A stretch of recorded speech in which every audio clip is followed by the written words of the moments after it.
Bismillahirrahmanirrahim. Assalamualaikum warahmatullahi wabarakatuh. Perkenalkan, nama saya Repi Sari Pratama. Saya berdinas di Satuan Polisi Pamong Praja dan Pemadam Kebakaran Kabupaten Kota Baru. Saya tergabung dalam Angkatan 1 dan Kelompok 2 pada Latsar CPNS tahun 2025 Pemerintah Kabupaten Kota Baru.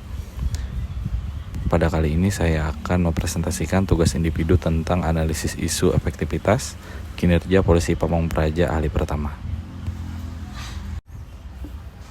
Lanjut, pengertian singkat Satuan Polisi Pamong Praja. Satpol PP atau Satuan Polisi Pamong Praja adalah perangkat daerah yang dibentuk untuk menegakkan peraturan daerah, peraturan kepala daerah, menyelenggarakan ketertiban umum dan ketentraman masyarakat, serta menyelenggarakan perlindungan masyarakat. Adapun di dalamnya terdapat jabatan fungsional Satpol PP. Jabatan fungsional Satpol PP ialah jabatan yang punya ruang lingkup tugas, tanggung jawab, dan wewenang untuk menegakkan peraturan daerah dan menyelenggarakan ketertiban umum serta perlindungan masyarakat. Polisi Pamong Praja ahli pertama termasuk dalam jabatan fungsional yang terdapat pada Peraturan Pemerintah Nomor 16 Tahun 2018 tentang jabatan fungsional Polisi Pamong Praja. Adapun tugas pokok Polisi Pamong Praja ahli pertama sebagai berikut: menegakkan peraturan daerah dan peraturan kepala daerah, pengawasan dan penertiban, memberikan perlindungan kepada masyarakat, penanggulangan kerusuhan dan konflik sosial, pelayanan masyarakat. Fungsi penyusunan bahan kebijakan teknis, pelaksanaan penegakan perda dan perkada, penyelenggaraan ketertiban umum dan ketentraman masyarakat, pelaksanaan perlindungan masyarakat, pelaporan dan evaluasi. Adapun uraian tugas sebagai berikut: melaksanakan penegakan peraturan daerah dan peraturan kepala daerah, melaksanakan penyuluhan dan pembinaan, pengawasan kepada masyarakat, menjaga ketertiban umum, memberikan perlindungan kepada masyarakat, melakukan pengawasan dan penindakan terhadap usaha yang melanggar. Lalu kita masuk ke dalam identifikasi isu masalah yang terdapat di dalam uraian tugas yang belum maksimal atau belum optimal. Pertama, ada kurangnya pelaksanaan penegakan peraturan daerah. Kedua, kurang optimalnya pengawasan kepada masyarakat. Ketiga, belum optimalnya perencana dan program kerja pengembangan kapasitas aparatur. Keempat, belum optimalnya penertiban pedagang kaki lima. Kelima, belum terbentuknya sekretariat PPNS. Berikut beberapa gambar isu masalah yang sedang terjadi. Selanjutnya, kita masuk untuk menganalisis isu dengan metode APKR.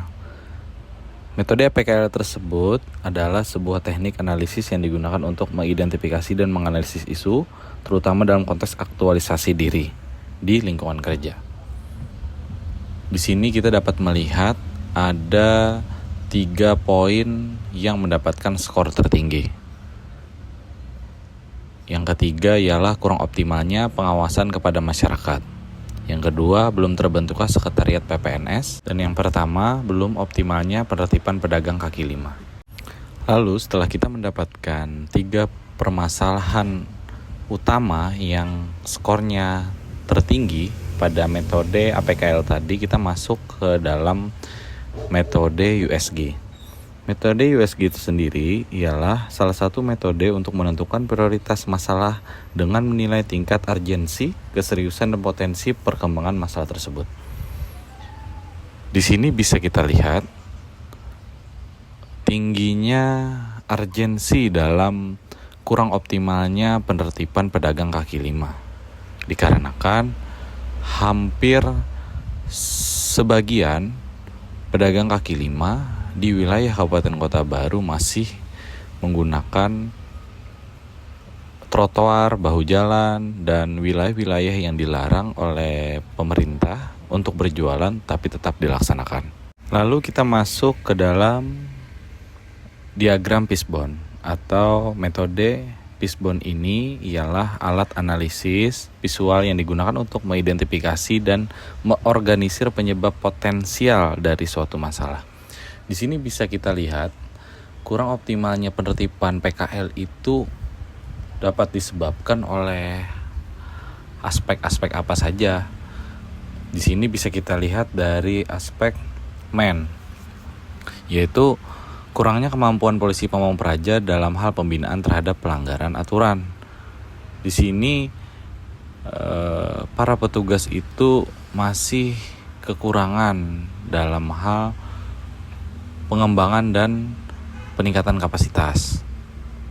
Jadi untuk melaksanakan pembinaan masih dalam kurung cukup untuk mengimplementasikan kemampuan yang dimiliki setiap anggota individu. Lalu pada Mecin, belum optimalnya penempatan mobil patroli Satuan Polisi Pamong Praja.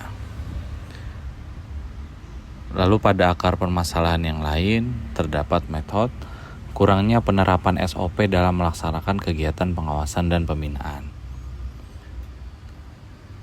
Lalu dalam material terdapat kekurangan sosialisasi terhadap masyarakat tentang peraturan daerah. Dan pada environment, lingkungan yang termasuk ekstrim untuk dilakukan penertiban, maksudnya ada keadaan tertentu yang dimana lingkungan menjadi salah satu aspek penting dalam penerapan peraturan daerah. Bisa dikategorikan ekstrim, tidak kondusif. Dan yang terakhir, kita masuk ke dalam pemecahan masalah, yaitu solusi.